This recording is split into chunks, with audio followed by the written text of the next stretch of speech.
Season 2, Episode 14 of the Film Bros Championship Podcast. I am Tim, and with me is my co-host Patrick. How you doing, buddy? Tim, I've been sucking on the military tit for too long, and I've got a sour taste in my mouth. I wish you tried to do it in an accent, but... I am not trying Brosnan's accent. Nope. How about this movie? Boy, we saw the Lawnmower Man, everyone. I have seen this movie multiple times, but this is the first time I've watched multiple. Yeah, I know. I only saw this one other time. I think this is the third time, but this is the first time I've watched the director's cut. And yes, first for me. Yep. Damn it. Yeah. That sucked. It didn't make it better. No, it really didn't, but I think it gave us more to talk about. Yeah, that's for sure. Especially in the action category. Did you have like some weird clipping and stuff going on? Oh, it was terrible. On Peacock, right? It gave you a warning. Yeah. And it was still not what I was expecting. Oh, it was awful on watching it on Peacock. Yeah. I was like, what the hell is this? Really bad. Like, it would straight up, like, freeze for a while.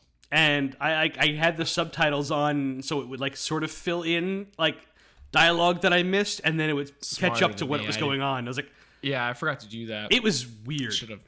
It was bizarre. But because I'd seen this is the third time I've seen it, I'm like, it's fine, whatever. I don't care. You kind of get the gist. Like, I was expecting whatever it was saying, like, there to be something weird, but I was not expecting it to that level.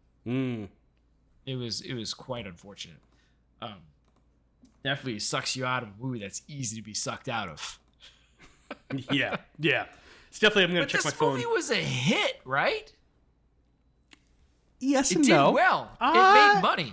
Yeah, kind of. It got a sequel. It made Stephen King a direct-to-video sequel, and it made Stephen King a lot of money. It didn't make anyone else a lot of money. And I'll get into that later. And it's a fun story. Well, this is your pick, so you get to explain this thing. A simple man is turned into a genius through the application of computer science. Wow. That's the IMDb description, and I'm sticking with it. Okay, I like it. Flowers for Algernon via VR. Yeah, look at that. Yeah. Yeah. A lot of unfortunate choices, especially in this director's cut. Which is it? Am I correct that there already was a director's cut? And this is a new director's cut? I don't know. I thought this was the only director's cut I know of. Okay, because I thought I read something about there was already a director's cut, and then there's this new one. I have no clue. You have decided to read further about this movie than I was interested in doing already. Because, this movie.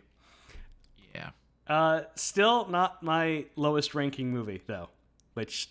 Not me either. It's gonna be down there. Yeah. It's not, yeah. Yeah. It's not the lowest. Man, split second.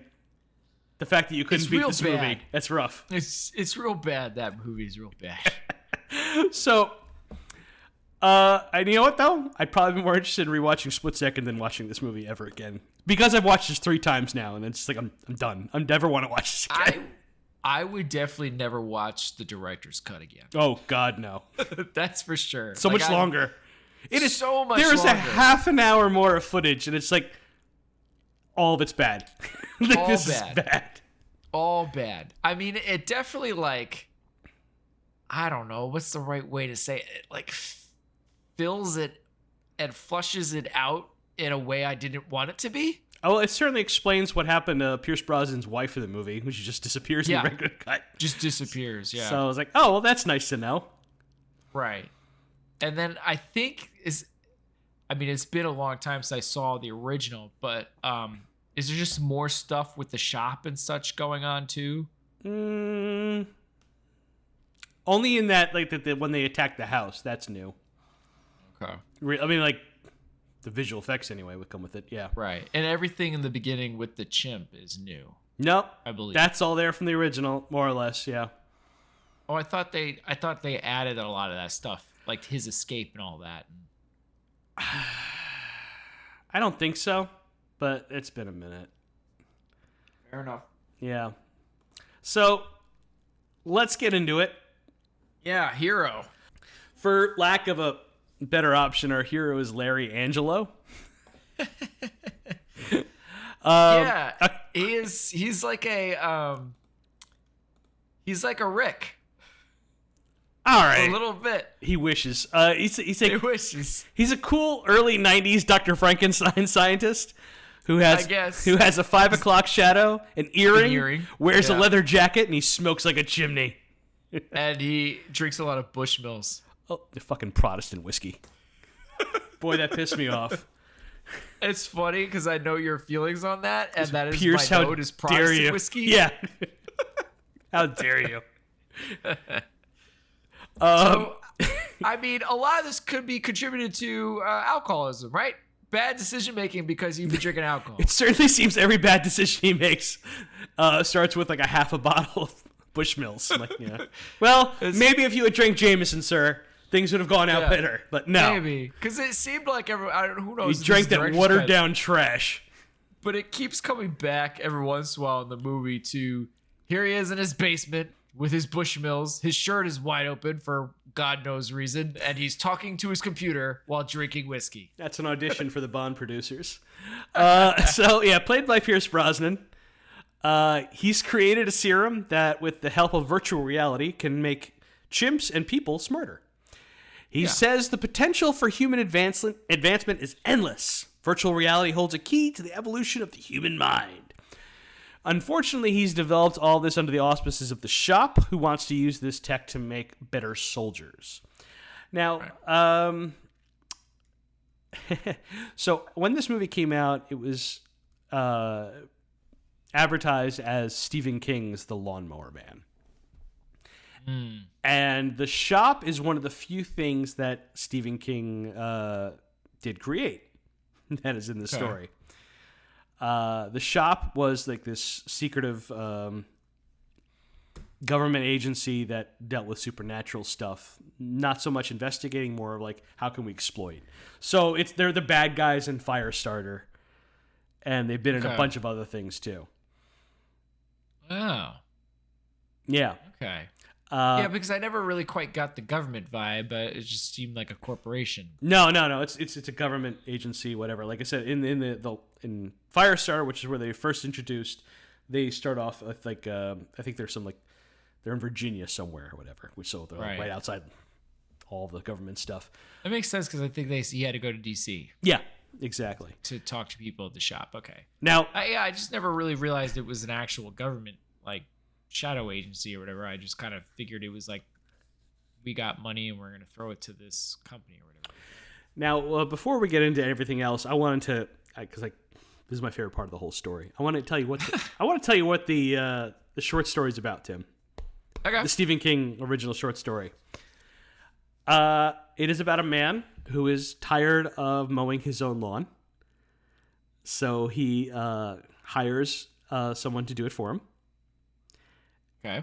And once this guy gets into his backyard, the Lawnmower Man, he takes off all of his clothes and starts eating the grass. Huh. Like he puts the lawnmower there and like the grass clippings, he eats it. So he cuts it regularly, but then he eats the grass afterwards. So this is only a one-time event because the guy decides he's offended by this naked man in his lawn, eating all the grass clippings, that he's going to offend the neighbors and himself. And anyway, turns out that the guy who he's hired to mow his lawn is actually like Pan, the god or demigod Pan. And it's all part of some ritual or something like that. And him interfering with the ritual causes him to be in Pan's bad graces, and he's decided to kill him. And he runs him over with the lawnmower, and I think he also eats part of him and stuff. Yeah, and that's basically the story. Huh. So I don't know. So after watching the movie, you'll notice that it has nothing to do with that short story at all. Yeah. Other than the fact, like, there's like that one scene later on in the movie where they mentioned like that guy. What they asked him, like, what's left of him? He's like, it's in the bird bath. Yeah, that's from the short story. So that is like literally the only connection to Stephen King. Interesting. So Stephen didn't take kindly to them putting his name on this movie. Did they license it or something? I don't understand. They had the rights to the Lawnmower Man. Gotcha. That short story. Because people were just buying the rights to every Stephen King short story and anything they can get. And they also had the rights to this script called like Cyber God. Oh, and they decided like, well, what if we just throw Stephen King's name on top of that and throw a little Stephen King details on there and we'll call it Stephen King's The Lawnmower Man. Well, Stephen said nay. Yeah. And rightfully so. And he sued the pants off them. And won. Clearly. Yeah, he received $2.5 million from his lawsuit. Wow. Over using his name to sell the movie. Then when the movie came out on home video, they still put in the credits based on the Stephen King short story. Well, Stephen got angry again. And the court fined them $10,000 for every day they were in contempt of court. And King was awarded all the profits, any profits they received during this time until they were able to fix them all. Wow. So like all the home video releases, they had to cover up Stephen King. Wow. So he made a boatload of money off of this, more than anything else than he... That's so funny. It's my favorite That's part great. of this whole movie. Yeah. That's awesome. Right? Way to get him. Exactly. Because he's had so many problems with his properties being made into movies, right? He's personally been upset a lot of times. It's hit and miss, you know? Like he hates famously with The Shining, right? Yeah, he hates the Shining adaptation. And like that's what like I understand from both sides. Like, yes, I understand your point, Stephen. It's still a good movie. Yeah. So it's but you know, he's also been really happy with some stuff that I think is real trash. So I'm like, all right. Yeah. But yeah, I'm happy for him in this case. Sure. So back to the movie. Yeah, back to Angelo. Yeah, Larry is a terrible husband. Horrible. Who only cares about his work and is constantly ignoring his wife unless he wants sex. Yeah. And he smokes cigarettes in bed, and I agree with his wife. That is horrible. It's not okay. Yeah. That's just... Nah. And like Tim said, he's also drinking too much Bushmills, which is bullshit Protestant whiskey. While he's dealing... He won't take his wife out to the city. No. Won't pay attention to her at all unless it's sex. Yeah. While he's dealing with the recent disappointments with Roscoe the chimp. It was his best chimp, Patrick. It was his best chimp. Like literally, like the first, like the second or third line he says in this movie is, "Fucking screw the political assholes. He's the best chimp I've ever had." Try to pause the movie and take a minute to laugh. It's just a funny thing to have someone say out loud. It's insane. Yeah. All this bad whiskey gets him to think it's time to move on to human trials, and that's when he thinks thinks of Job, the Lawnmower Man, is the perfect subject. He goes outside to ask him, and it looks like he thinks he'll have to do a hard sell. But he asks Job if he likes to play a game, and Job just drops what he's doing and says, "Sure." The look on Pierce's face when he does this is really funny. Although this is before he gives him any of the medicine or anything, right? So, no. He's like, "I'd like you to play a game. It'll make you smarter or whatever." It's like, let's go. He's like very creepy boy adult kind of stuff. Even though he's not a boy, you know, like, "Hey, want to come to my van?" Like that's kind of the gist. No, it's definitely like, "Let's go get that Huffy." Yeah. It's like, this is great. He's definitely taking advantage. So it's weird that we have this guy.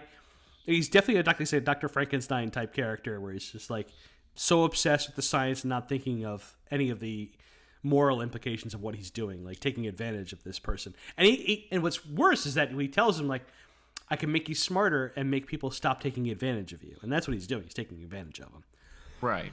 It is kind of weird too that that's not thrown back in his face later like it should have been. Like Right, when exactly. he's yelling at Job, or not yelling, but like talking to Job about how, but you haven't achieved any wisdom with any of this, and you're it's like, wow, all of this should be said right back at you.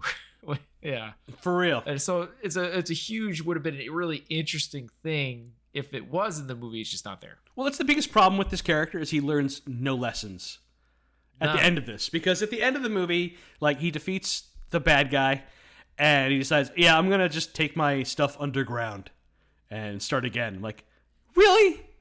Yeah, well, because that's the thing I got confused about too, because like it seemed like the thing that he learned was it was the corporation, it was the shop, they were the problem. But if you watch the movie, there's clearly something up and something wrong with Job before the medicine switch happens. Yeah, shit has gone awry well before that. And he's Yeah. freaked out and not happy. So, because even he has to like back off from what he's doing. Like, all right, maybe we not do the virtual stuff for a little bit, and we're gonna do these CD-ROMs here instead for a little bit. Because Yeah. even he's seeing something's up and something's wrong. So he never ever like holds himself accountable for any of his stuff. And nor does anyone else in the movie. Yeah, So it's like, everybody seems to be sympathetic to him for no reason. Mm-hmm. So, And it's like, and like the wife or mother next door, right, is it almost gives you your wife's a drag, huh? Like, she doesn't say that, but like that's almost the energy that comes across. that's a weird ass relationship and an ending, isn't it? Where he's like, yeah, It really is. I'm gonna go grab the neighbor's wife and her kid, and I'm gonna basically adopt them and run away and go underground and just do the same shit over again. Like, lesson learned, huh? All right. Yeah, I don't know about this. Yep. At least, like with like a movie like Reanimator, where you have like a crazy scientist, and you Yeah. got Herbert West, and like, yeah, okay, of course he doesn't learn any lessons. That's fine. He's a crazy scientist, but like this movie portrays Pierce Brosnan as being absolutely the hero and the good guy. I'm like, Yeah. is he He's though? supposed to be the moral one or whatever. Like they almost treat him like look at him, he's really looking out for Job here, and it's like, no. Yeah, no way at all. No. So, getting back, Larry starts the shots and VR treatment, and it's slow going at first, but eventually Job shows improvement. And Job has a seizure during one of the treatments, and Larry thinks it's no big deal. He's like, He's like, over some Bushmills, he's thinking about it, like, it's fine. Yeah, there's a line too later on where he says something about having another seizure. I was like, wait a minute, there was another one? Like, when?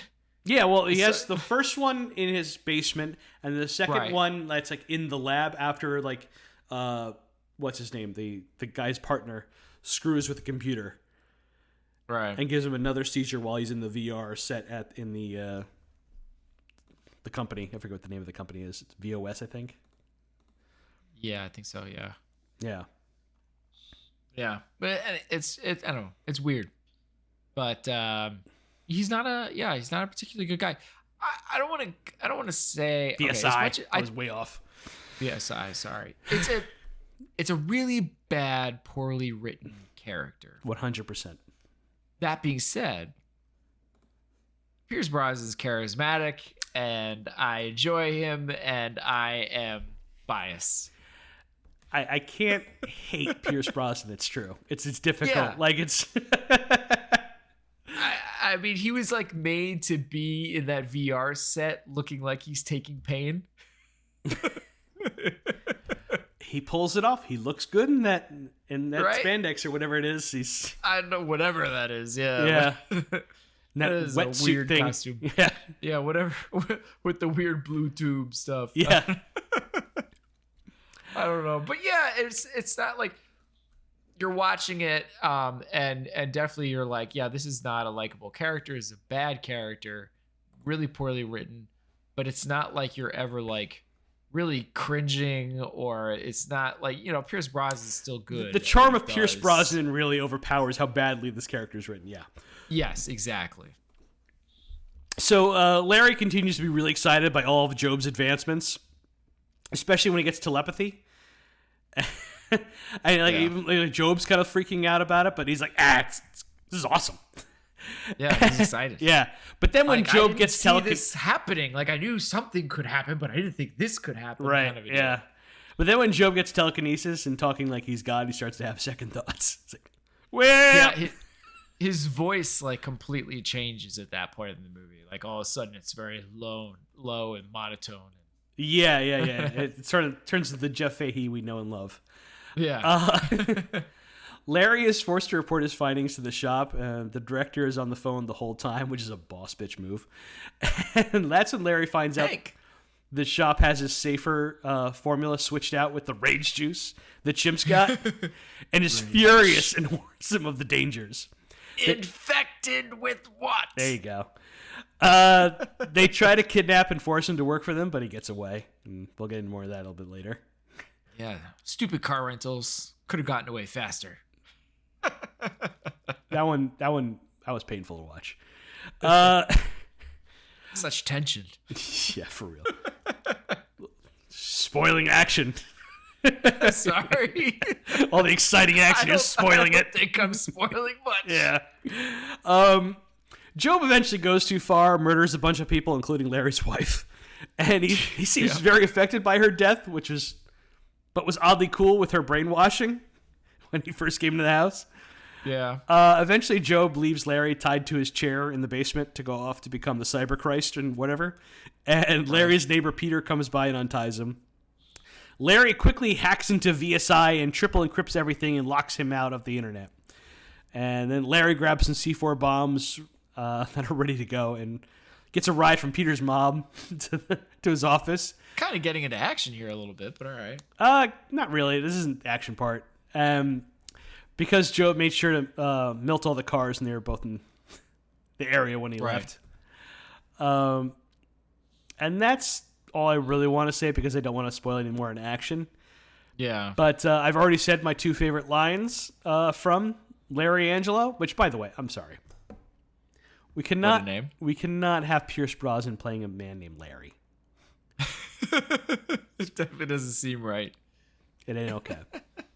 It can't do it. Yeah. It's wrong. It's unfortunate. It's not a great look. Pierce Brosnan is a man who looks like he should always be addressed by his full name. Like, he's just not having any nicknames. I refuse to believe it. Pierce is as short as it gets. Yeah. In fact, I'm almost positive everyone just calls him Mr. Brosnan in real life. You know, it's just like, you think? No. Probably not. Probably not. Maybe Bras. You'd love that, wouldn't you? I would. So, what did you give Hero? I'm again biased. Yeah. I went 3. Wow, that's high. I know. Don't worry. I gave him a generous. Everything else is much lower. Yeah, that's fair. I gave him a generous 2. Okay, fair enough. Yeah. To be honest, I ended up bumping it up.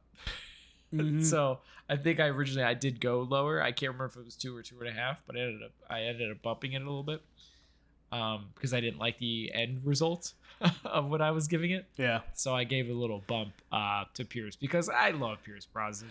I love everything he's in. Like, I mean, not love everything he is. I love him in everything he does. The fact that I don't want to pull my hair out while watching him on screen is a credit to him because there's nothing there for him to go. Imagine if there was anybody else in this role, like I'm not anybody less charismatic than he is. It's just right, exactly. Oh. Like, yeah, just I don't know. Just pick one of these other people we've probably seen in any of these movies this season. It'd be rough. Yeah. So the villain. Yeah. Yep. The bad guy is Job. Yeah. This is you saw Tropic Thunder, right? This is very funny that you should say this. Because this is brought up on a great podcast that I love called the Kingcast. Oh, yeah. And the first time they reviewed this movie, like, hey, am I crazy? Or is this the inspiration for Simple Jack and Tropic Thunder? Yeah. That was the vibe I got, too. That's so great. And it, like, from the costuming to everything, it's like, it absolutely is. This is Simple Jack. Yeah, I immediately went to thinking of the line. I don't want to repeat it, but thinking of the line in my head. Like, if What you're never supposed to do. yeah, if I ever meet Ben Stiller, I want to talk to him about the Knicks first and foremost, but then I want to Yes. talk to him about the Lawnmower Man afterwards. See if the inspiration was there. Yeah, exactly. It's like, yo, tell me truth. Lawnmower Man, right? I want to show him love for heavyweights and be like, yo, that movie was not bad and it was amazing. That'll be my number 3. Just like, Yeah. I gotta know an answer. So, Job is MR, and best guess is an IQ of 45. Right. And He's been a ward of a of the church. Catholic church. Yeah, since he was 5. You can tell it's Which a Catholic is church since weird. everyone's Irish. Yeah. What was with because the accent stuff was really weird. I gotta wonder what Pierce Brosnan, as an actual Irishman, thought of these Irish accents going on in this movie. He's like, Well, they were coming and going. Like sometimes they were there for like a line, and then they'd be gone for like 3 scenes in a row, and then there'd be like a random line where it's there again. well, the priest playing the Irish priest, he's from California. And his brother is also from California. No, I'm sorry, grew up in Rhode Island and then went to California. That's what I Age thought. 10. I thought he was like New England area. Yeah, it was weird. Certainly weird, but it's just like usually if you're like under a church or whatever, it's like some kind of orphanage type thing, and this is just him in a shed. Yeah, This is- behind the church. Behind the church. This church has like no like bigger building orphanage type thing going on at all. Like clearly it's just some trees and a church. Like there's nothing else there. So it's like wait, why was this person a ward of the church at 5? What? That's it's like, where was social services on this one? He's in a shed in the back with like no air conditioning, no heat. Like, what's going on? Like, yeah, how long? At what age did they feel like it was appropriate for him to go out in the shed? It's a great question. Apparently, he has like a special talent for fixing things, which he uses to work for Terry the landscaper, the brother of Father McKee. Yeah. Job is constantly taken advantage of and bullied by people in town, Including the priest. who I guess is his guardian. I guess so. And did you? 'Cause it doesn't seem like anybody else is working for that church. Did you get the impression the priest was a little too excited to whip Job to keep the secret of Roscoe the chimp? Oh yeah. It seems like he's got a belt ready to go too. Well, he does have. It's like hanging up in the shed. Yeah.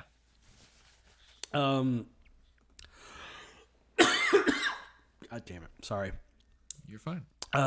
Then you have Jake, the gas station attendant, who likes to smoke by the gas pumps and scare and punch It's Job dangerous. around. Job is right. Yeah. No, it is. Don't smoke near gas pumps. Yeah. And then I guess the shop is also kind of the villain too. Yeah. With the director and Tim's being kind of the people for it. Well, we'll get into those guys in a little bit. I promise. Yeah. Job makes Just listing our villains. Oh yeah. Job makes dramatic improvements after undergoing the serum and VR treatments. He goes from not being able to match shapes to beating Larry's younger neighbor Peter in video games to being able to read math the game books. he was scared of at first, Right. and then all into it. And then he's reading math books and intuitively knowing how to drive cars. Yeah, just knows, just straight up does it almost right away. Yeah, no problem. And then he's like listening to music 2 seconds at a time and thinks he knows everything. The about man music. would have Like, thrived in the iTunes era, just Right? loving all those sample songs. But I guess that kind of goes into the whole thing about knowledge without wisdom. Right. And as Job gets smarter, he starts to want to better himself. Starts to dress nicer. It's got that booty popping. Well, first, you got Father McKee walks in on a shirtless, ripped Job, pretending to be a cowboy, and he calls Job a pervert. And Job tells him he should knock before entering, and he demands the money Father McKee has been holding out for him before he wants new clothes. It's because he wants new clothes and to clean his shed up. And McKee tries to whip him with the belt again, but Catches it. Job grabs his arm and says, "You shouldn't hit people," and McKee runs away scared. Yeah, they really made that scene out to be like, oh, it's happening. It's happening. Like, he's getting scary. It's like, not really. It didn't come off that way. Let's get into Marnie Burke, who first notices Job when he's taking a lunch break mowing her lawn. They just, Right. like this weird, like, checking each other out from a distance. Like, Yeah, I like the cut of you. Yeah. Well, that's a man. She knows he's MR, but they both give each other a look over and it's just, that's wrong. Next time we see her, she spots a nice ass in her side view mirror and while getting her fluids checked at the gas station. And she's stunned to discover the ass belongs to Job in his new Lawnmower Man makeover. She tells Job she can't wait for him to mow her lawn soon. Terry the landscaper sees the encounter and gets all excited and tells him she has the hots for him. And Jake, the gas station attendant, is annoyed and tells Terry she's obviously not interested. Yeah, doesn't like him. And Doesn't Terry like says he's watched her come on to all young hunks in town, so he knows when she's interested. And yeah, because I guess her husband left or something, and now she's got money. And well, yeah. Jake asks if he's calling her a whore, and Terry says, no, whores do it for money, and she already got money since her husband died. Oh, yeah, that's it, yeah. And then Jake grabs Terry all angrily, and then Job tells him to stop. So Jake punches Job, and he hits him to the ground, Job gives Jake like an angry stare that makes Jake like take a step back. Ooh. I honestly didn't understand that scene. Because I thought I missed something is what it was. Like, you know what I mean? Like I felt like, again, it was very similar to the Father McGee thing. So similar that it's basically exactly the same, giving you the same information, so it's unnecessary. You're getting the same information. Yeah.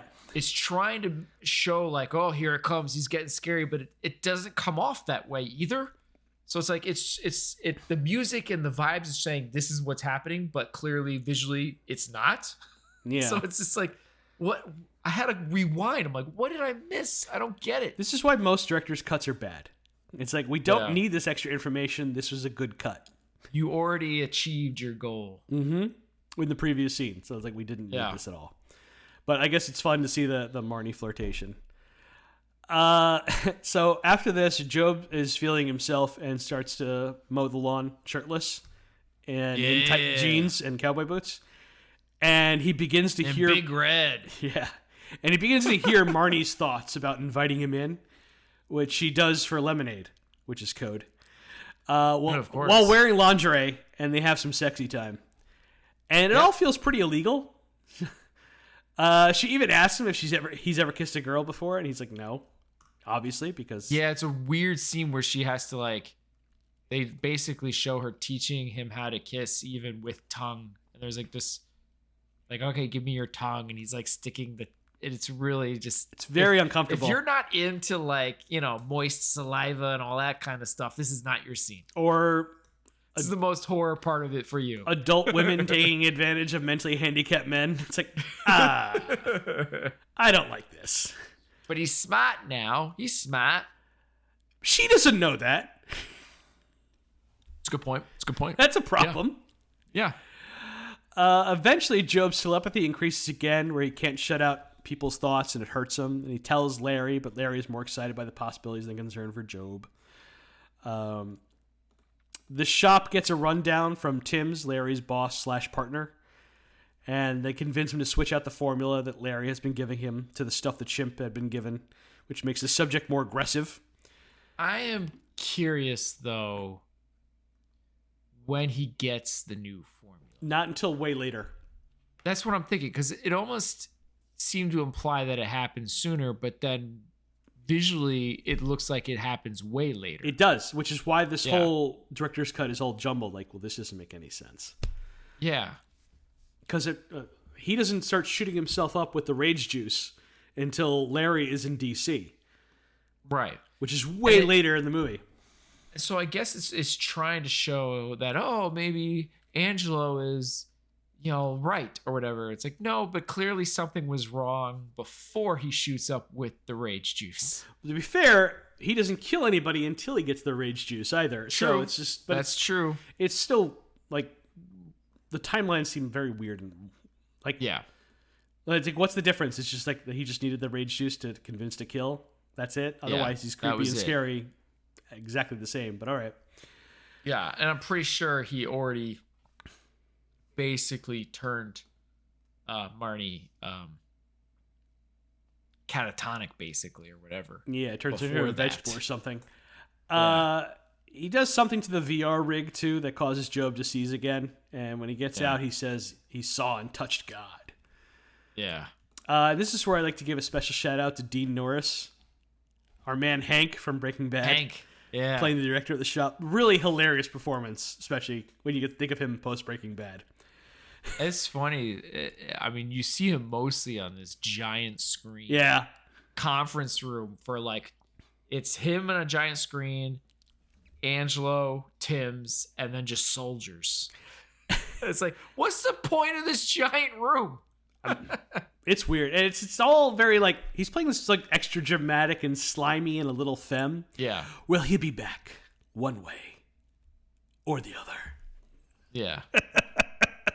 Very much so, yeah. And it's just so funny considering how like gruff he is, like, and everything else I've ever seen him in. Yeah. Anyway, yeah, Job gets some more sexy time with Marnie and discovers he now has telekinesis too. He eventually shows Larry and tells him he's tapping into ancient forgotten powers and tries to get inside Larry's head. Yeah, apparently we used to have all this ability. He hasn't uncovered anything new yet. Yeah, yeah. And that's his goal, is to uncover the new. And after Larry tells him power has to be tempered with wisdom, Job says he's smart. You know I'm smarter than you now. Yeah. And tells him, like, yeah, Clearly. nothing stops. We're going to keep on going. While Larry is away reporting to the shop, Job shoots himself up with the rage juice and goes for another VR ride and appears to have an epiphany or something. Yeah. And he decides to just go to Murder Town. And after his murder spree, Job sets up camp at Larry's house where he has brainwashed Larry's wife into being a happy homemaker / like bodyguard. 1950s kind of stuff. Yeah. Job is down in the basement doing VR and tells Larry he's thinking global and wants to heal the world by turning himself into pure energy and going to the internet to become a cyber Christ. And everybody will be a piece of me. And after he tells Larry of his evil plan and dispatches with the goons from the guess, shop, he telepathically calls for Uber. Real quick, sorry.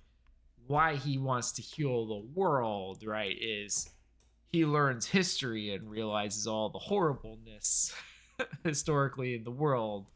So, like, why is everything so awful is one of the reasons I think you kind of get the gist of why he's like, I need to make the world better or whatever. Yeah, I guess. Yeah, that's a thing that happens. Yeah. I'm being kind. I just wanted to put it out there. No, you're right. Like, there was... Because they make a point to, like, there's like a whole thing about there's no way you comprehended all of that history. And he's like, test me. Like I did. Yeah. And then like they pan down to see like all this. I gotta love how 90s it is. All the CD-ROMs. Yeah, he goes through like all of history up to the American Revolution in 2 minutes. Yeah. Like discs just popping in and popping out. He's like, Speed reader. Yeah, quite. And anyway, after he tells Larry of his evil plan and dispatches the goons from the shop, he telepathically calls for an Uber from Terry the Landscaper to VSI so he can hack into the internet. And I'll go into everything else in action because that's it. Yeah, fair enough. So, what'd you think of Jeff Fahey as the Lawnmower Man, Job?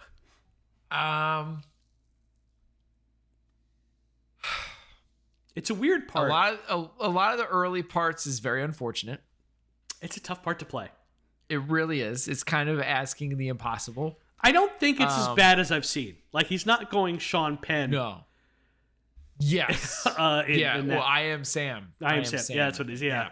Yep. It's like, yeah. It definitely doesn't get quite that. I don't know.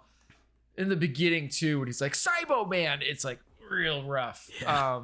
Yeah. But it gets a lot better. Yeah. when he goes basically evil. Yeah, where Jeff Fahey gets to like be Jeff Fahey. Yeah, when he like brings down his voice like octaves, way octaves lower and gravelly and all that kind of stuff. Like where he's basically saying like I am God, stuff like that. It's like that stuff pulls off, like that stuff. But the problem is like it's a really short amount of time that he gets to do that in the movie because the rest of it he's like has to be this other dim-witted Job. And then at the very end the dialogue basically cuts out from him. Like it's a lot of non-dialogue from him, and especially in a lot of the action beats, which is most of the end of the movie. And then when he's back in the VR at the end, or one with VR, it's not really his voice anymore, and it's all the digital crap. Right. And so the good stuff of Fahey here is really in a really short bit, and that's kind of the big bummer, because I feel like it would have been a lot better if that part got expanded out. I like Jeff Fahey. He was great in Lost as Lapidus, the helicopter pilot. Incredibly likable. And if you've never seen Psycho 3, which I know Tim hasn't, I recommend it. He's really good in it. Incredible head of hair on that man. Just really fantastic. It's a real great hair battle between him and Pierce. Dude aged really well, I gotta say. Like $1 million, yeah. Yeah, because even from Lawnmower Man to Lost, I mean, good looking dude. Just great head of hair. Just phenomenal. Dude was in shape, too. Gotta give it to him. So what'd you give? Yeah, he was ripped in this movie. Yeah. Pushing those lawnmowers, really. Well, Big Red, it was kind of big. Ridiculous. Can we talk about, real quick, like what a bad job that lawnmower did on some of the lawns that I saw? Awful. Right? It's like none of that. That's some tall grass. We need a bag on that thing. That looks terrible. Yeah, like this is bad thatching what you're doing. Yeah, I don't like this. This is not good. Yeah. So what did you give him? I gave it 2. I gave him a 2.5. Okay. So we're getting close to each other here now. Yeah, I think we are. Yeah. Okay. I think we'll end up evening out here in the end. Oh yeah. I could have definitely seen myself, if I had to really argue, giving a half point away from hero and bringing it to villain if I needed to. Okay. So, action. Yeah, here it gets rough. Especially, gets rough. It's funny. We have so much more to talk about because of the director's cut, and for the worse. They're all bad. it's. I can't say there's a single. I'm trying to think of a single beat in action that I was like, okay, that was kind of cool. I kind of like that. Well, I can. Can you? Sure. I want to highlight Roscoe, the Super Chimp's escape. No. Every time we have a shot of the Roscoe swiping the key card, it looks so bad. It totally sucks me out every time. Like every time I see the swipe, I start laughing. I'm like, oh my god, no. First we see him in the VR rig, right? Which do you think they keep the VR that set on him? Because they're testing out the shop's helmet thing. Yeah, his battle goggles or whatever. Yeah. Do you think they kept that? Because it looked like they implied that set is on him all the time. Yeah, certainly did. Which is really dumb. Why keep it on him the whole time? I don't know, man. It also, you can see through walls and stuff, so it's pretty good. It's a pretty great rig.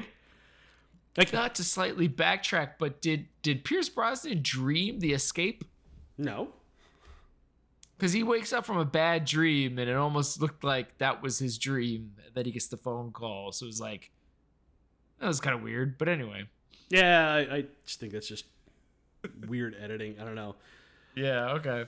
So, yeah, you liked the Roscoe stuff. It made me laugh. Okay. Laugh because it was bad. Okay, well, let's talk about that battle helmet first off. Like, the chimp looks like a Barry Windsor Smith Wolverine, where he's in Weapon X or whatever, going through this place. So, yeah. The comic book nerd in me was just like, okay, this is great. So with these battle goggles, he picks the lock of his cage, steals the gun of security guard, and shoots him dead. And I'm pretty sure the chimp gave him like a sup nod before he kills him. Yeah. Like he grabs the gun, and like the security guard looks at him, and the chimp's just like gives like a little tilt nod, head up, like, and then bang, shoots him dead. And that just it rolled me. I loved it. Headset. Was there a video game headset where it had like one little like glass piece? Was that Nintendo or Super Nintendo? Super Nintendo. It was a Super Nintendo. It was like, this is the future, and it was dumb. Yeah. That's what it reminded me of. Roscoe is eventually tracked down to Job's shed because the priest... Cybo Man! Yeah. Damn it. The priest saw and ratted him out to the cops. And VSI comes, and they separate Job from the chimp, and the VSI guys just blow the monkey away, King Kong style. Yeah. A lot. I mean, nope. Angelo's trying. He's like, no, you don't need that many guns. Just trank him, which is like, well, yeah, actually, that kind of makes sense. Yeah, for real. You could just trank. Like, there's no need for this level of violence. Yeah. But because it killed... Gotta kill it. Yeah, no, they shoot that chimp like 50 times. It's ridiculous. Yeah. Make sure it's dead. So then the next bit I would like to talk about, which goes way further into the movie. Yeah, because there's nothing for a real long time. Real long time, especially in this damn director's cut. Yes. Job claims he read about a study where people under hypnosis physically manifest blisters after being suggested they have them. And he decides to try it on himself, and the effects look god-awful. Just like real embarrassingly bad. Really. And this is like a hint of things to come. Like, yeah. It's gonna get... It doesn't get better. It really... Okay, so everybody of our generation around will remember the old screensavers from like Windows 95. Mm-hmm. And that is the effects I feel like they took for this whole movie. It's that style, you know? It's rough. Like you remember that show? I'm looking it up right now, and I can't. Reboot. Yes, exactly. Reboot. Yeah. No, I knew where you were going. I'm like, what was the name of the show? You have to look this up right now. Over to Max Short. Yeah. No, pretty much the exact same like level of effects. Reboot. Yes.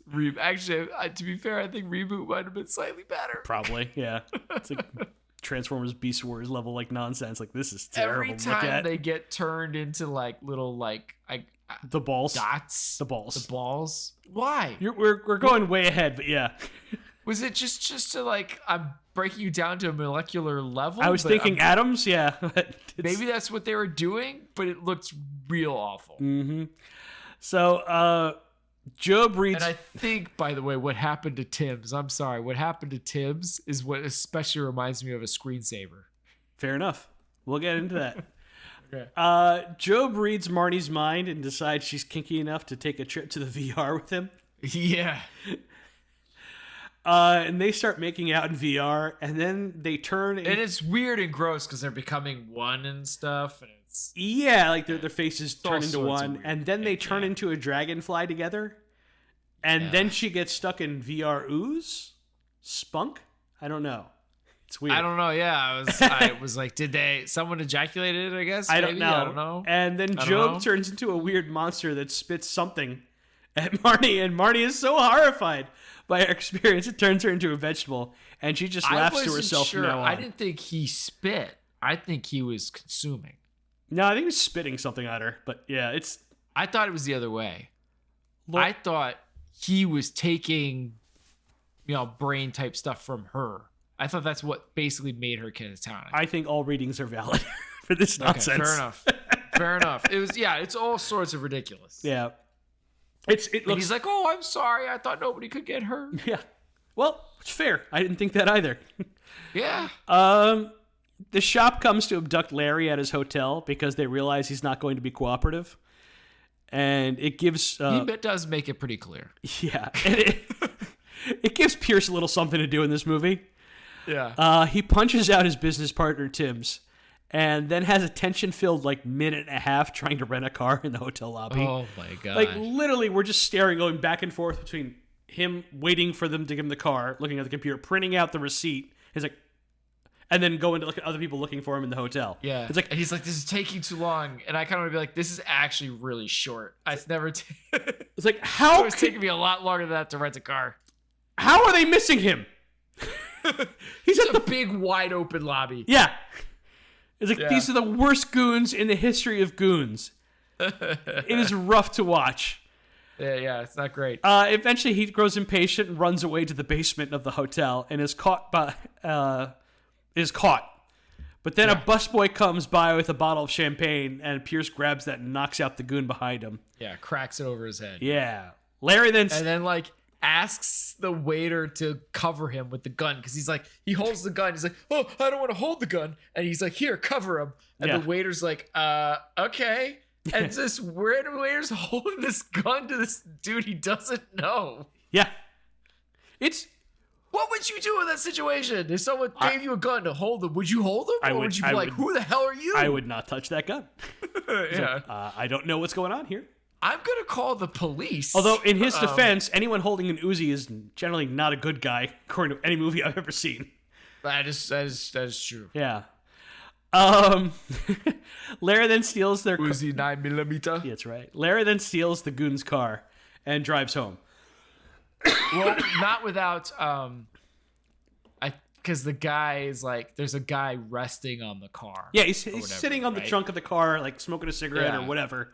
And so he's able to get the car going and speeds off, and the guy falls. Yeah, Pierce quickly jumps into the car, turns the car on, and goes.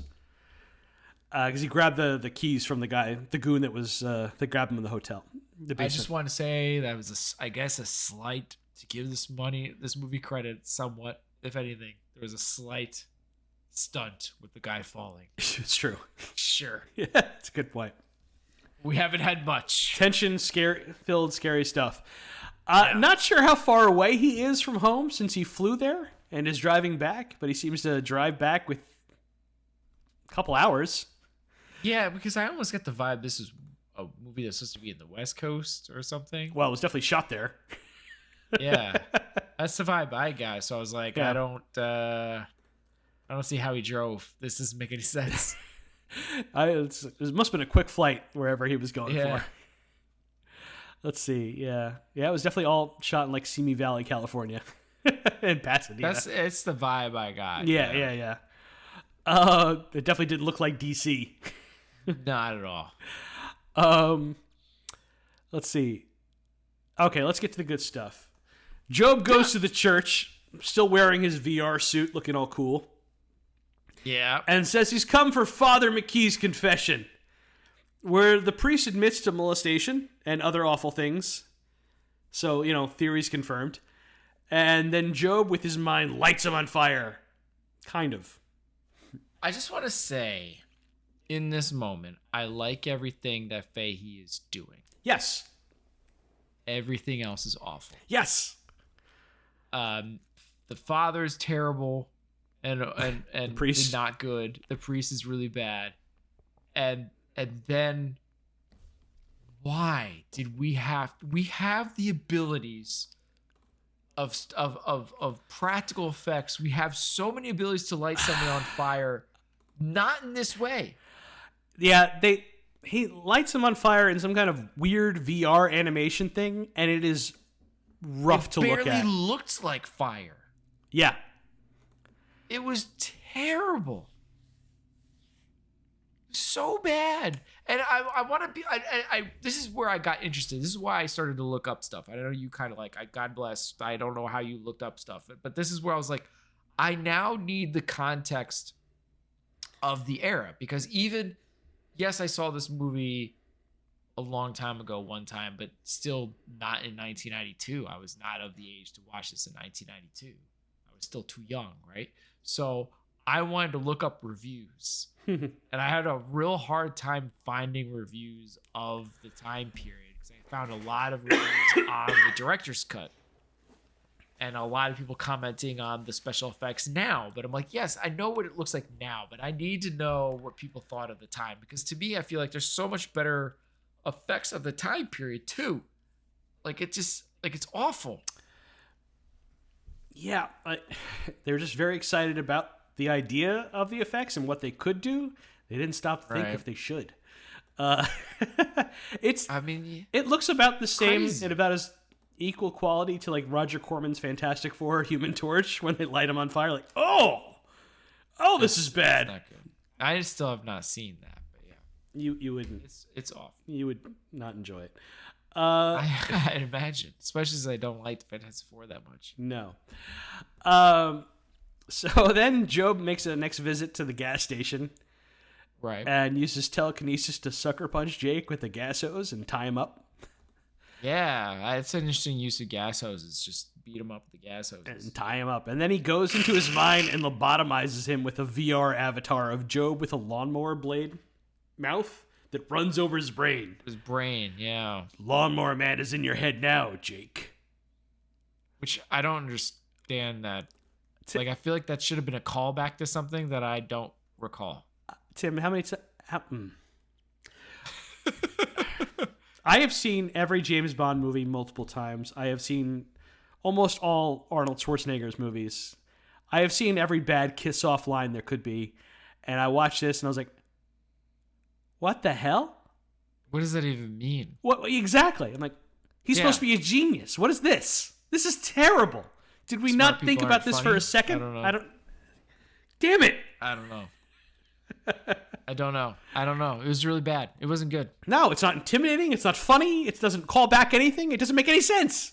It's just bad. It's just, like, wow, okay, that's you know what too, I think for people, the both of us, I say we love a good kill. We love a good inventive death. And there's so much bad of that in this movie. Yeah. And that's probably the biggest problem of this movie, because you could probably save a lot of garbage here if you had some cool fun. Heck, if you just did practical fire on the priest, that could have helped improve this movie. Like, it doesn't make any sense to like why his fire is digital fire and how we could do that in the real world. Like, you could create digital things in real life, and like that. None of that makes sense. It's dumb. It's so dumb. It's terrible. Awful. And then you have the one part that kind of matches the original short story. Job next makes a visit to Peter's house, Larry's neighbor, Right. and makes Peter and his mom pass out upstairs. And he tells Is it gonna take care of the horrible abusive dad that we get like one shot of earlier in the movie? I think like 2 or 3 shots of like Peter's dad either beating him up, beating his mom up, yelling at him for no reason, and calling Job terrible names. Yeah. So he telekinetically sends in Big Red, the lawnmower, to kill Peter's dad. And the lawnmower wrecks the house up, but Peter's dad was able to escape out the back door. But then Job sends the lawnmower flying after him and gets him in the face. But it cuts to black, and we don't see anything as far as the kills. Yep. So all we got to see was a lawnmower inside of a house for like 30 seconds. Tearing some stuff up, but yeah, that's about it. A lot of close shots to make sure it didn't look even worse than it already did. No, the best part of the whole thing is the cop afterwards, which is like a cop. We've seen him in so many things. I don't know. Ace Ventura and yeah. He's been in a ton of stuff, and he's good. I enjoyed his little bit. To be honest, it's actually a breath of fresh air. I agree. I thought he pulled off a lot of his lines. I really liked him and Pierce be like, what? You guys just said it was an accident a minute or a murder a second ago or whatever, right? And like, I was like, oh, oddly, this was good and surrounded by terrible. Yeah. Oh, now this is going to drive me. Now you want to look it up? Yeah. It's going to piss me off that I don't know the guy's name. Oh. Troy Evans. Troy Evans. Right? Oh, that's right. He was in Under Siege and Demolition Man too. Dude's good. He keeps popping up and he's solid. Mm-hmm. And so I really appreciate his really small bit. All right. So, yeah, he said Larry gets home and the cops are there and find out what's remaining of Peter's dad is in the bird bath. And mid-conversation, Job makes the cops think they're investigating accidents instead of murders, which is causes like Pierce or Larry to go like, what? Right. And he sees him in the distance. Yeah, hanging out at his house on the porch. I guess in he's his VR too rig. smart to control his mind or something. Because there's a few times where he's like, "You're in my head, get out!" And he does this thing where he's pushing on his head or whatever towards his eyes. Brosnan does his famous hurt face acting. Right, but he never really does anything more than that to Angelo. So I'm wondering if it's like, is he too smart that he can straight up do that? Or maybe if you see him doing it, I don't know. But or maybe he doesn't feel like he respects him enough that he doesn't want to do it or something. I don't know. So the shop goons come to Larry's house and oh no. Yeah. Here we go. And Job takes control of Christine, Larry's wife, and makes her shoot a goon dead. And then a guy behind him, another goon, comes up with a machine gun and blows her away. Yeah, and we see a lot of this kind of weird digital type shots. And kind of like, this could have looked better. But again, you have to smother it in crap. Yeah. And then Job becomes a giant floating head. Yeah, that was weird and random. Yeah, and looks on the goons with disappointment and distaste and turns them into giant floating balls. Yep. Not even giant floating, little floating balls, whatever. Like, I don't know if there's supposed to be atoms or whatever. And that's what I was kind of getting. It looks terrible. Some of it kind of works to where you could be like, okay, maybe he's making him think there's a big floating head. You know what I mean? You could justify some of it, but then it's also mixed with other stuff where it doesn't make any sense. So it's all over the place. I just enjoy us saying giant floating head. It reminds me of, what was that movie? Oh, Third Rock from the Sun.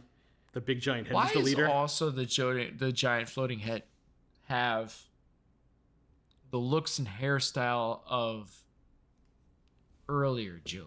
That's a good question. I don't know. Like, he made it a point of like, now I'm styling my hair. I look nice now.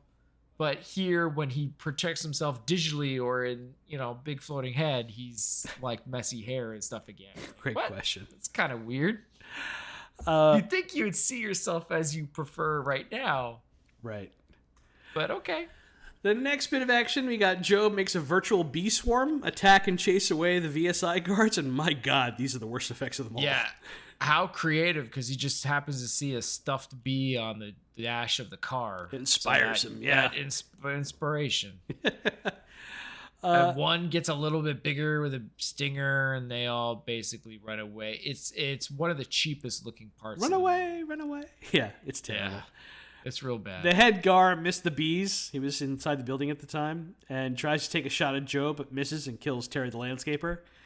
And Job makes him shoot himself. And yeah. Which is it was like actually a little bit better. Yeah, no, that's actually good. You're like, there we go. That's kind of terrifying. That works. Yeah. And then Job goes into the building, runs into Tim's, and turns him into a tiny flying ball tornado. Which again looked like a screensaver. Yeah, that's real bad. It's not good, yeah. Which we get to revisit and see it again when Angelo sees it. Yeah, Larry goes into the building and like, what? There's a tiny flying ball hurricane here. Okay. Tornado. Yep. Larry gets into VSI and starts planting time bombs. Also, by the way, in the process, Job, in this process, gets sweatier and sweatier. Yeah, working hard, burning calories. Yeah. All that brain, just pumping away. Hard work turning people into little flying balls. So he starts planting time bombs, GoldenEye style. And Peter and his mom drive down the street a little and wait, and Peter's mom takes a nap. Which is like, I had to like pause the movie. Weird time for that. I had to pause the movie and take a walk. I was like, God damn it. Yeah. Well, I mean, no, you just drive off. I'll be fine. I'm just going to go to the end of the road. No, drive off. Okay. Nope. I'm going to go to the end of the road anyway. Seems like a great time to take a nap. Take a nap when some massive stuff is going on. And this allows Peter, of course, to sneak into VSI and leave his mom of course napping in the car. Which the mom doesn't really do anything of when she kind of realizes, like, she eventually wakes up and notices her kid is gone, and she just gets out of the car, and that's about it. Yeah, by that time, it's too late. Job successfully turns himself into pure energy and is in the system, but is frustrated when he finds everything is encrypted. Why did his body turn to dust? Because that's the process of turning into pure energy. I don't know what to tell you. How? What? With the power of his mind. That was the plan. But how does that happen to his body? It's hard work turning your body into pure energy. And oh, okay. All right. Fair enough. You're trying to make like, hey, why are you overthinking this? I get it, but really, really stupid. And it literally turns to dust at one point when Angelo goes to look at it. To me, it's fine. It's when you reach the sequel and you see he's back in his body and it's fine. That's more weird. Wasn't that the goal of him trying to get a new body or something in the sequel? I didn't see it. I watched the How Did This Get Made or no, he's just on it. In his body. He was in a coma the whole time. He never went into the internet apparently. Anyway, well, that makes no sense. Okay. Nope. So let's see. Yeah, okay. So he's frustrated because everything's encrypted. After finishing with the bombs, Larry hooks himself into the VR to distract Job. And then Job and him have a little confrontation, and Job virtually crucifies Larry and declares himself God here. It's interesting because when I looked up Wikipedia, it said that Job goes back in to try to convince him one more time. Larry does. Right, but I got the vibe as same as you that it was distraction. Yeah, no, it definitely feels like this is a suicide mission for Larry at the time. Right. Job is furious when Larry tells him about the time bombs, and Larry feels like he has him checkmated and is happy to die with him. But then Job notices Peter is in the building, and Larry convinces him to let him go so he can save Peter. And even helps and unlocks a door for them to reconvene. Or whatever. Yeah, he takes the time out from finding a way into the internet to help unlock doors for Peter and Larry, and the two run out with lots of explosions behind them. Tim loves explosions. I do love explosions. I do. Yeah. It's definitely a high point for me. Job finds the back door to the internet as the building explodes. Right, but does he get out? And there was a earlier time where he does reference that he wants every phone and everything in the whole world to ring when he does reach it. Did he literally say that? I want all the phones to ring? Yep. Oh, God. So it's, you literally know what happened. Well, I kind of knew anyway, but all right, yeah. Yeah, no, he referenced it earlier in the movie that that's what he wants. Well, Larry and Peter and his mom are going to run off together. Sure. And let's continue this experiment. Woo! Larry's going to take his work underground. He has learned nothing from this affair, and now he has a sweet new family as a bonus. As they're about to leave, every phone in the world rings at the same time. Spooky. He's in the net. He's there. The net. So what'd you give Action? 1. I gave it a 2. Wow! And honestly, because so bad, it made me laugh a lot. But it is... I couldn't even laugh. It is truly terrible. It's real sad. I think we're going to end up at the same score anyway, so it's fine. Okay. Here's my 1. Mentor sidekick. Man, I don't know. Peter, I guess. I have Terry the drunk. I have Peter, and that's about it. And there's not a whole lot here. Yep. I would say Peter and Terry are the sidekicks. I'll take Peter if you want to take Terry. So there's not a whole lot to say. Nor is there for Peter. Peter seems to be Job's best friend. I think he's like an 8 or 10-year-old boy. Sure, they both love comics. Last Action Hero, by the way. What about him? It's the same kid from Last Action Hero. Get the hell out of here, really? Peter, yeah. I didn't know that. Yeah. I'm assuming, by the way. I had to think about it. Like, I know this kid. Where do I know this kid from? I was like, oh, Last Action Hero. Son of a bitch. I didn't confirm. Am I right? Yeah. Ha-ha! Huzzah! Wow. I know. Apparently it was in My Girl 2 as well. Oh yeah, he was the uncle's kid. Yeah, Okay. that makes sense. Yeah, Wow. Man, I really want to watch Last Action when she Hero. goes and visit Hey, California. Tim, you know what's a better movie than Lawnmower Man? Last Action Hero. Oh, hell's yeah. Anyway. So was My Girl too, by the way. I remember something about a mood ring. That's about all I got. Yeah, it's not as good as the original My Girl, obviously. Nothing's gonna be more of a tearjerker than Macaulay Culkin's death in My Girl. You But, can't see without his glasses, Tim. I mean, how can you? People are just real blind without it. Yeah. He's pretty good at video games. He likes comic books and says stuff like, awesome, dudical. Did he say that? When Job no. gives him all of his comic books, he's like, I got all my comic books for you. And he I runs gave out them to the up. truck to go see it. Yeah, he says, when he finds out, he says, awesome, dudical. I'm like, dudical?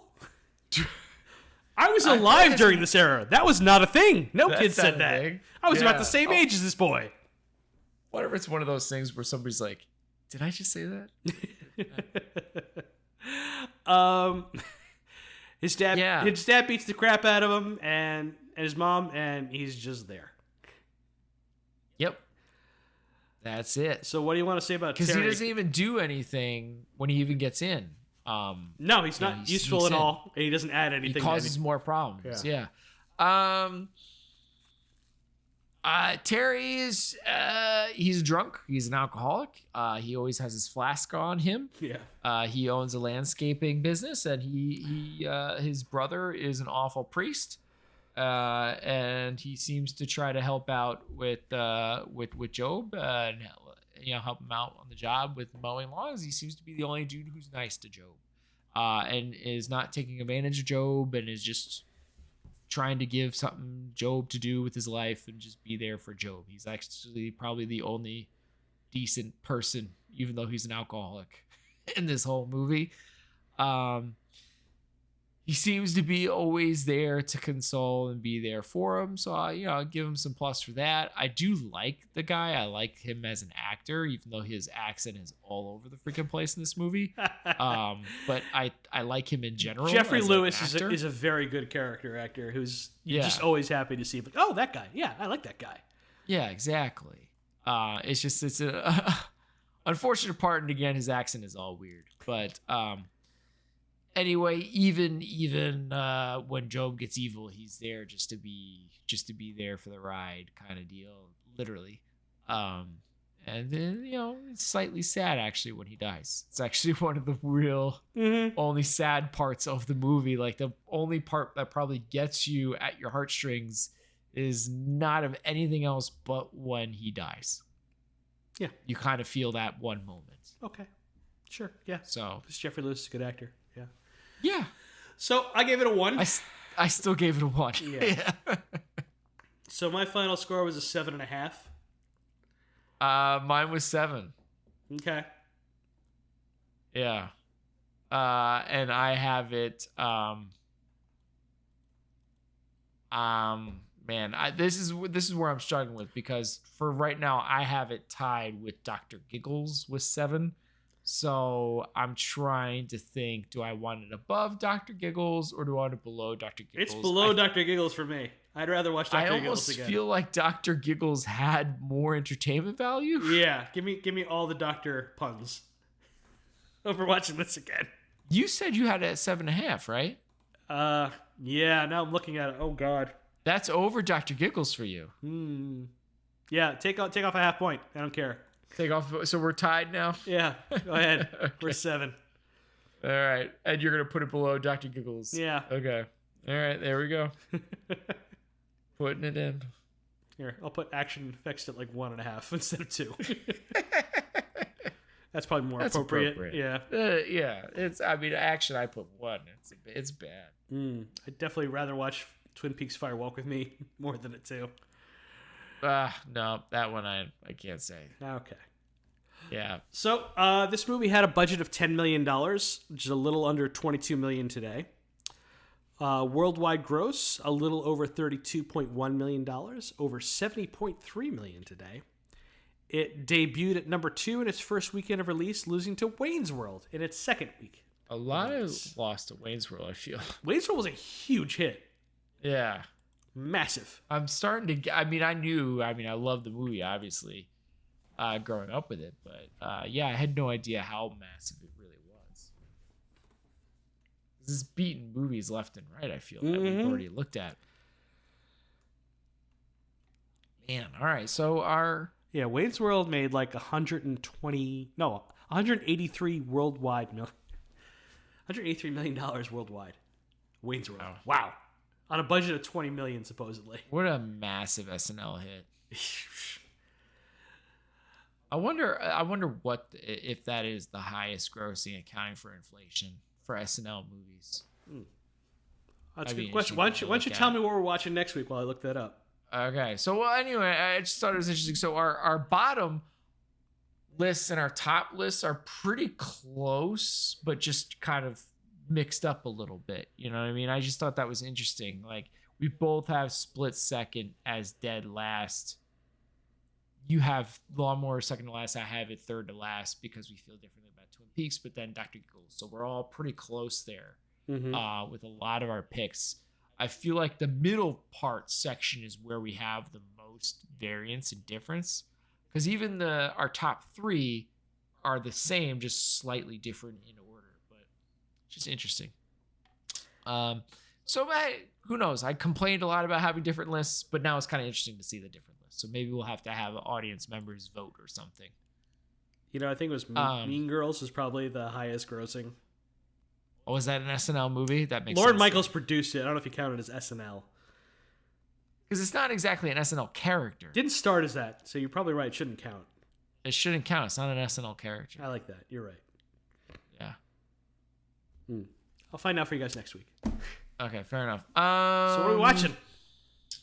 This is difficult for me to pick because there's some ones I want to save closer to the end. I want to take a little bit. I don't know. I do really want to see Death Becomes Her again, but I feel like I don't want to go comedy again so soon. So I haven't seen Innocent. I'm going between Innocent Blood and Sleepwalkers right now, and I'm gonna go with Sleepwalkers. Yeah. Oh, someone's excited. Good news, Tim. I own the movie. I can lend it to you. Oh, cool. So I don't have to watch it on Pluto or whatever? No. Commercial free and in high definition, buddy. Oh, lucky me. Collector's edition. I can't wait for you to watch this movie. Collector's edition? Mm-hmm. I feel like I'm not going to like it. Right? Like, I don't know. Like, the vibe I'm getting is way more silly and ridiculous. I think you're going to say what the fuck a lot, but you're kind of going to be delighted by it too. Okay.